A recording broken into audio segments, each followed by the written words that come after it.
Good morning, students. In our last class, we have studied about the contact force. Contact force के अंतर्गत हम muscular force के बारे में स्टडी कर चुके थे. Today we will study about the frictions. Recall some of our experience. A ball rolling along the ground gradually slows down and finally comes to rest. Generally हमने एक्सपेरिमेंट किया था, हमने वहाँ पे बॉल को रोल किया था और वह जो रोलिंग बॉल है वो ग्राउंड के बराबर मूव करते हुए धीरे धीरे स्लो होती है और लास्ट में वह रुक जाती है. When we stop pedalling a bicycle, जब हम साइकिल में बाइसिकल के पैडल मारना स्टॉप करते हैं, it gradually slow down and finally comes to stop. तो उसकी स्पीड क्या होती है? स्लो होती है और लास्ट में वह बाइसिकल रुक जाती है. A car or a scooter also comes to rest once its engine is switched off. और कार और अगर स्कूटर का हम अगर इंजन ऑफ कर दें तो ये व्हीकल भी रुक जाती हैं. Similarly, a boat comes to rest if we stop rolling it. और इसी तरह अगर हम बोट को रोलिंग करना स्टॉप कर दें तो ये भी रुक जाती हैं. You added some more such experience. इसी तरह का एक्सपीरियंस अगर आपकी नॉलेज में हो तो आप और भी ऐड कर सकते हो. In all this situations no force appears to be acting on the object yet their speed gradually decreasing and they come to rest after some time. इस तरह की सिचुएशन में आप देख रहे हैं कि कोई भी फोर्स अप्लाई नहीं हो रहा है और धीरे धीरे इन ऑब्जेक्ट की स्पीड धीरे होती है और ये फाइनली रेस्ट कंडीशन में आ जाती है. What cause a change in their state motion? इसके पीछे रीजन क्या है भाई, ये स्टेट मोशन में क्यों आ जाती है? Could some force be acting on them? क्या उनके ऊपर कोई भी फोर्स वर्क कर रहा है? Can you guess the direction in which the force must be acting in each case? और क्या आप उस फोर्स की डायरेक्शन के बारे में सोच सकती हैं कि वह फोर्स किस डायरेक्शन में काम कर रहा है? इन सिचुएशन में भी एक फोर्स अप्लाई हो रहा है और वह फोर्स इनके अपोजिट करता है, क्योंकि हमने इन लास्ट क्लास स्टडी किया था कि अपोजिट डायरेक्शन में जब फोर्स अप्लाई होता है तो वह सिचुएशन जीरो में कन्वर्ट हो जाती है और रिजल्ट हमें जीरो मिलता है. The force responsible for changing the state of motion of object in all these examples is the force of friction. और ये जो फोर्स अप्लाई हो रहा है इन सब सिचुएशन में वह फोर्स है friction. It is the force of friction between the surface of the ball and the ground that brings the moving ball to rest. ये जो बॉल और ग्राउंड के बीच में वर्क कर रहा है फोर्स फ्रिक्शन और ये बॉल को रेस्ट कंडीशन में लाता है. इसी तरह हमने जो बोट का एग्जाम्पल देखा उसमें भी ये वर्क कर रहा है, यानी ये जो फ्रिक्शन फोर्स है अपोजिट डायरेक्शन में वर्क करता है और स्पीड को स्लो कर देता है. अब हम बात करते हैं नॉन कॉन्टैक्ट फोर्सेस. ऐसे फोर्स जिनके अंदर ऑब्जेक्ट किसी भी सरफेस के कांटेक्ट में नहीं आता लेकिन वह वर्क फिर भी करता है. इसके अंतर्गत फर्स्ट हमारा आता है magnetic force. Magnetic force magnet के द्वारा अप्लाई होता है. In your previous classes you have studied about the magnet. आपको मैग्नेट के बारे में मालूम है. मैग्नेट क्या होती है? एक आयरन पीस होता है, इसकी डिफरेंट डिफरेंट शेप होती है. ये बार शेप हो सकता है, हॉर्स शू शेप हो सकता है, सर्कल हो सकता है. और आपको ये भी मालूम है कि इनमें 2 पोल्स होते हैं, one north pole and another south pole. और जो सेम पोल होते हैं यानी नॉर्थ पोल आपस में एक दूसरे को रिपल्स करते हैं, जबकि अपोजिट फोर्स एक दूसरे को अट्रैक्ट करते हैं. तो हम ये कह सकते हैं कि मैग्नेट के द्वारा अप्लाई होने वाला फोर्स मैग्नेटिक फोर्स कहलाता है. You have learned in class 6 that like poles of two magnets repel each other and unlike poles attract each other. हम प्रीवियस क्लास में स्टडी कर चुके हैं कि मैग्नेट के जो पोल्स होते हैं सेम पोल आपस में एक दूसरे को रिपेल करते हैं, जबकि अपोजिट पोल एक दूसरे को अट्रैक्ट करते हैं. अट्रैक्शन और repulsion between object can also be seen as another from the pull और पुश. और इसी को हम पुल और पुश के अंदर भी देख सकते हैं. हम किसी भी थिंग को खींचते हैं या पुश करते हैं, उस कंडीशन में क्या होता है? Do you have a bring the magnet in contact for observing the force between them. क्या तुमने कभी इस तरह का एक्सपेरिमेंट किया है कि दो मैग्नेट ली है और उनको आपस में सेम पोर्शन और या अपोजिट पोर्शन पास में लाते हुए एक्सपेरिमेंट किया? A magnet can exert a force on another magnet without bring in contact with it.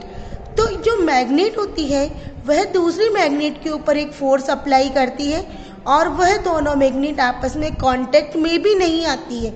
It means distancing place पे रहते हुए भी वो जब फोर्स अप्लाई करती है, इस तरह के फोर्स को हम कहते हैं नॉन कांटेक्ट फोर्स। बिना कांटेक्ट में आए जब फोर्स अप्लाई होता है उस कंडीशन को बोला जाता है नॉन कांटेक्ट फोर्स। अब हम बात करते हैं electronic force, electrostatical force. Electrostatic force के अंदर आपको क्या करना है, एक एक्सपेरिमेंट करना है। Take a plastic straw and cut it into the nearly 2 equal pieces. आपको एक स्ट्रॉ लेनी है और उसे 2 इक्वल पीसेज में कट करना है। Suspend one of the piece from the edge of a table with the help of a piece of thread. आपको क्या करना है, इस एक्सपेरिमेंट की तरह उसे टेबल से थ्रेड की सहायता से लटका देना है। Now hold the other piece of straw in your hand and rub it free and with a sheet of paper. और जो आपने अदर पीस कट किया, सेकंड पीस को आपको क्या करना है कि पेपर शीट के ऊपर इसे रब करना है। Bring the rubbed and of the straw near the suspended straw. अब जो इस सस्पेंडेड स्ट्रॉ है इसके पास में आपको ये रब पोर्शन को लाना है। Make sure that the 2 pieces do not touch each other. लेकिन आपको ये ध्यान रखना है कि इन दोनों के जो पीसेज है वो आपस में एक दूसरे के कांटेक्ट में ना आए। अब हम ऑब्जर्व करेंगे, rub the free end of the suspended piece of straw with a sheet of paper. हमने देखा कि जो पीस हमने रब किया था पेपर शीट से, again bring the piece of straw and rubbed earlier with the paper near the free of the suspended straw. तो हम इसे रगड़ के उस पीस के पास लेके जाते हैं। A straw is set to the acquired electrostatical charge after it has been rubbed with a sheet of paper.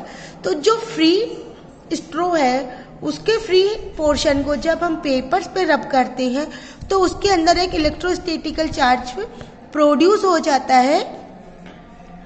Such a straw is an example of charged body. और इसी तरह का ये एग्जाम्पल एक चार्ज बॉडी का work करना शुरू कर देता है। The force exerted by a charge body on another charge और uncharge body is known as electrostatical force. और इसी तरह का फोर्स जब किसी भी चार्ज बॉडी को कांटेक्ट में लाते हैं इंचार्ज बॉडी के, या चार्ज बॉडी को चार्ज बॉडी के कांटेक्ट में लाते हैं, तो इस तरह का फोर्स इलेक्ट्रोस्टैटिक फोर्स कहलाता है। This force comes into play even when the bodies are not in contact. और इस तरह का फोर्स जनरली तब भी होता है जब बॉडीज कांटेक्ट में नहीं आती है। The electrostatical force therefore is another example of non contact force. और ये इलेक्ट्रोस्टैटिक फोर्स एक एग्जाम्पल है नॉन कांटेक्ट फोर्स का। नॉन कांटेक्ट फोर्स के अंदर हमने पढ़ा magnetical force and electrostatic force. अब हम बात करते हैं gravitational force. You know that a coin और pen falls to the ground when it slips off your hand. अगर आपके हाथ से कोई भी कॉइन या पेन अगर स्लिप हो जाता है तो आप ऑब्जर्व करते हैं कि वह थिंग सीधे ग्राउंड पे आके गिरती है। Leaves and fruits also fall to the ground. और जो पेड़ है उसकी पत्तियां, फ्रूट्स भी सीधे ग्राउंड के ऊपर ही गिरती है। When they get raised from the plant, have you ever wondered why it's so? तो कभी आपने ये सोचा है कि हम कोई भी चीज अगर हमारे हाथ से स्लिप होती है तो वह सीधे नीचे ही क्यों गिरती है? When the coin is held in your hand, it is at rest. जब हमारे हाथ में कॉइन होता है वो रेस्ट कंडीशन में होता है। As soon as it is released, और जैसे ये रिलीज होता है, it brings to move downward. ये डाउनवर्ड मूव करना शुरू कर देता है। It is a clear that the state of motion of the coin undergoes A change.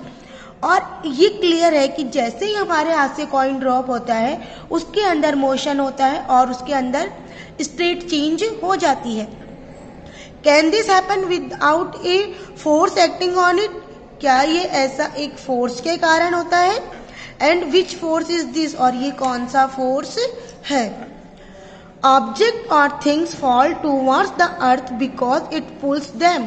कोई भी ऑब्जेक्ट या थिंग अगर अर्थ की ओर गिरती है तो उन्हें अर्थ अपनी ओर पुल करती है। This force is called force of gravity, और इसी बल को हम ग्रेविटी फोर्स कहते हैं, और just gravity. This is an attractive force, ये एक अट्रैक्टिव फोर्स होता है। The force of gravity acts on all object. Gravity force सभी थिंग्स के ऊपर वर्क करता है। The force of gravity acts on all of us all the time without our being aware of it. और ये gravitational force हमारे ऊपर भी वर्क करता है, हम अवेयर हैं या नहीं, लेकिन ग्रेविटेशनल फोर्स अपना वर्क करता है। Water brings to flow towards the ground as soon as we open a tap. पानी जैसे हमने टेप ओपन किया, पानी अर्थ की ओर ही नीचे गिरता है। Water in rivers flow downward due to the force of gravity. और रिवर्स वगैरह में जो वाटर फ्लो होता है उसके पीछे भी रीजन ग्रेविटी ही होता है। Gravity is not a property of the earth alone. Gravity केवल एक अर्थ की प्रॉपर्टी नहीं है। In fact every object in the universe whether small or large exert a force on each other object. This force is known as the gravitational force.